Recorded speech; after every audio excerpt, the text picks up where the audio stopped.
So guys, here's what we're going to do. This is the way today is going to lay out. The first thing that we're going to have to do is we're going to have to build some background knowledge for you all. So to do that, we are going to talk about electrons and the forces that they see. We're going to use the word see. And as we do that, we're going to bring in some familiar concepts. We're going to introduce you to some new concepts. Then once we've sort of exposed you to those new ideas, we need to talk about a new way of measuring energy. You know right now that our fundamental unit for energy is the joule or the calorie, which we don't use. You're going to learn about another one called the electron volt. Those are the units that we'll be using to measure energy when we talk about PES. We'll get that on the table. Then what we're going to do, guys, is we are actually going to draw an atom, and we're going to talk about the fundamentals of how PES works. Once you understand that, then we're going to talk about how to read and create what are called PES spectra, and that's really where the rubber is going to hit the road. So, you ready to go? Draw this with me. So guys, draw yourself an atom, put the nucleus on the right. I would make this relatively big because we're going to be coming back to it frequently. So make it probably as wide as your paper and 2 or 3 inches tall. You understand that all the curvy curves are actually the energy levels drawn incompletely.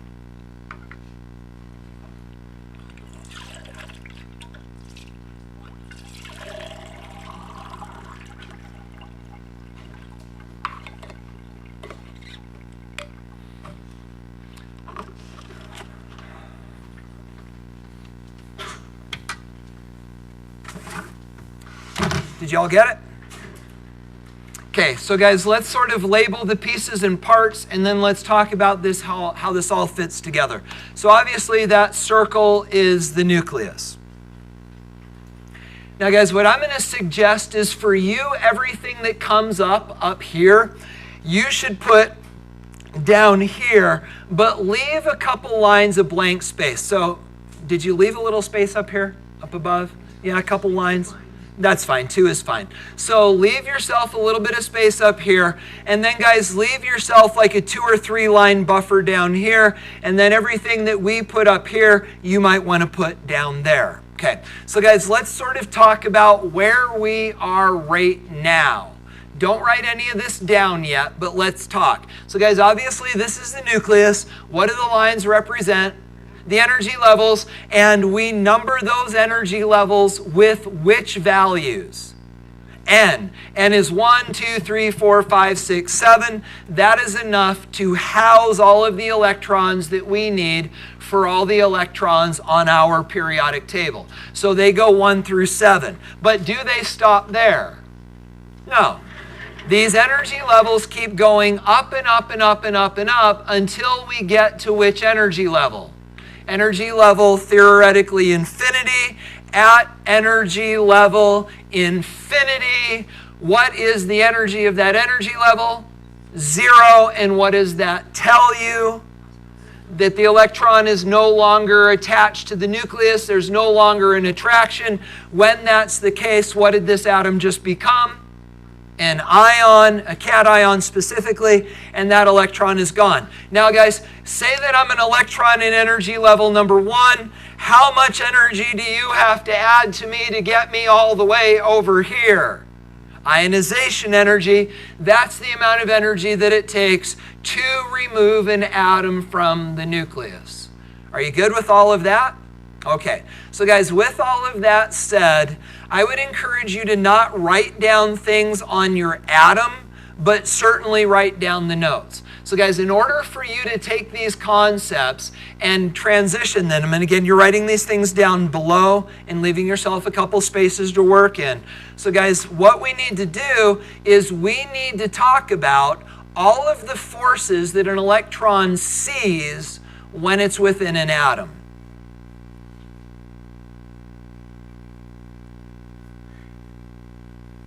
What is that? Is it outside? Okay, I'm curious. I gotta go look. Is it a machine or is it music? Holy smokes. There's like 11,000 buses.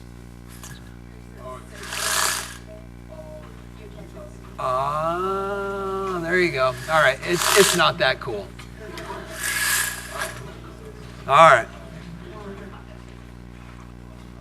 Okay, so guys, again, I would encourage you, I think this will be review enough that you don't need to include it in your notes. But let's do this. Let's talk about a hydrogen atom.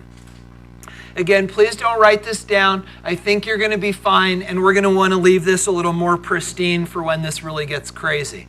So guys, we know that a hydrogen atom has one proton and similarly one electron. So if you are that one electron in a happy little hydrogen atom, what force do you see, or forces do you see, as you're doing your electron thing? You see the attraction of the nucleus, right? And guys, we give that thing a name. We call it the nuclear charge. And guys, this is a term that you probably haven't seen before, but you need to know it. It is what is called a coulombic charge. When we think about coulombic, it is simply the term that we use to describe the attraction between unlike charges. So if you are an electron in a hydrogen atom, you see one force. You see a coulombic attraction from the nucleus of the atom. You guys all down with that? No surprises? Good to go? Okay, so coulombic charge is the attraction of the nucleus, the positive to negative. Good? All right. So now, guys, let's spice things up a little bit, and let's switch this to a helium atom. So now we are a helium atom. So guys, in a helium atom, let's pick one or the other electron, and let's talk about the forces that that electron sees. So what are the forces that that electron sees? Still an attraction to the nucleus, which we describe as a coulombic attraction. And what else? A repulsion between the electrons, which is also a coulombic force, but now it's negative to negative, and it's no longer an attraction, it's a repulsion. But in a hydrogen and a helium atom, we can fully describe the experience of either electron, in the case of helium, coulombically. We have a coulombic attraction between the hydrogen or the electron and the nucleus, and then we have the repulsion between the electrons. You good? Okay, now guys, we got to talk about an important point. Let's focus on this electron and this coulombic attraction. Here's the question. Is the attraction that this electron sees in helium the same as the attraction that an electron sees in hydrogen? Why not? There's 2 protons in the nucleus of helium. So guys, functionally, how will that change the experience of this electron? So let me do the Wayback Machine here. So if I go here, and here is our hydrogen electron. So guys, we understand that this hydrogen electron is experiencing an attraction, right? So now if we pull in our second proton and our second electron for helium, what happened to this attraction in helium? It went up, right? So this electron is more tightly bound to the nucleus. So functionally, what will that do to this electron? Say it, Ian. Draws it closer. So guys, both of these electrons will be drawn closer to the nucleus of helium than the one electron is drawn to the nucleus of hydrogen. Now guys, some of you are confused by this concept, but let's link it to what you learned last year. What happens to the radius of atoms as we go left to right? They get smaller, right? That's why. As we go hydrogen to helium, yeah, helium has 2 electrons, but the nucleus is stronger and it draws everything tighter together. You get the idea? You okay? Okay. Now, what about this then? So guys, if, not if, but if, this electron is drawn more tightly to the nucleus, right? Now let's do another comparison. and we're just going to make up funny numbers, but again, let's go back. So now let's go to hydrogen again, and we've got this one electron, and we understand again that this is drawn to the nucleus, right? Now, how much energy do we have to add to it to get this electron to go away? Ionization energy. And let's say it's 10 joules. I just made that up, but let's say it's 10 joules. Now let's make it helium. Now what is the, let's even bring in the other electron. Now what is the ionization energy of this electron compared to 10 joules? Not necessarily 20, but it's more. The idea, guys, is that this electron is harder to remove. So it's harder to ionize helium than it is to ionize hydrogen, because the electrons in helium are drawn by 2 protons, and therefore it's harder to pull them away. The ionization energy is higher. Does that make sense? Okay. Now, guys, let's take this one more step, and let's go to lithium. Okay, so now, guys, let's talk about the forces that lithium sees, because this gets a little nuttier. So we understand that these electrons, and guys, now we need to give them a name. They are what are called core electrons, because they're no longer on the outside. They're not valence. So, guys, what happens to the attraction on these core electrons in lithium compared to helium? Goes up even more, right? These electrons are even more tightly bound to the nucleus. But now, guys, we've got this electron hanging out here. Now let's add the final layer to the onion, no pun intended. Guys, what is the additional force that this electron sees? The repulsion of what? The core electrons, and what do we call that? Do you remember? We introduced the concept last year. We call that shielding. So, guys, shielding is the repulsion of the core electrons. Hydrogen and helium do not experience shielding. Why not? Both electrons are core, right? That's all there is. There are no core electrons. Better way to think about it. But guys, in lithium, now we do have core electrons that bring shielding.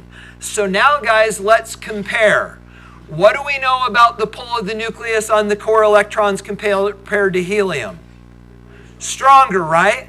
But now check this out.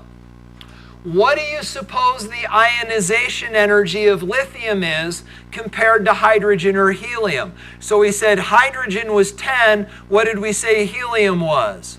More, because it's got a stronger nucleus. So what should the ionization energy of lithium be? Less. Why less? The shielding. See, guys, when we ionize lithium, we always undress the atom opposite the order that we put it together, so to speak. So when we take off electrons, they always come off the outside. So when we talk about the ionization energy of lithium, it's the amount of energy to pull off this electron, and this electron is easier to remove than either of the valence electrons in lithium or in helium. And again, the question is why, and what's the answer to why this electron is easier to remove? The shielding of these core electrons. So the ionization energy of lithium will be even less than that of hydrogen, so it'll be less than 10. Yeah? So I noticed, I've been watching some YouTube videos, this will try to get it, trust me, and they're about like the reactions of alkali metal with water, and as you go down the periodic table, it becomes more reactive. Is that because the shielding power becomes stronger? Correct, because so the deeper thought there is how do these metals react with water? And the answer is they give away electrons. So as we go down, the additional shielding makes it easier to pull off those electrons and makes them more reactive. Yep. You guys comfortable with this idea? Okay, so now, guys, we need to include a term that we talked about last year, but we need to define more carefully now. The term is effective nuclear charge. So, guys, what is effective nuclear charge?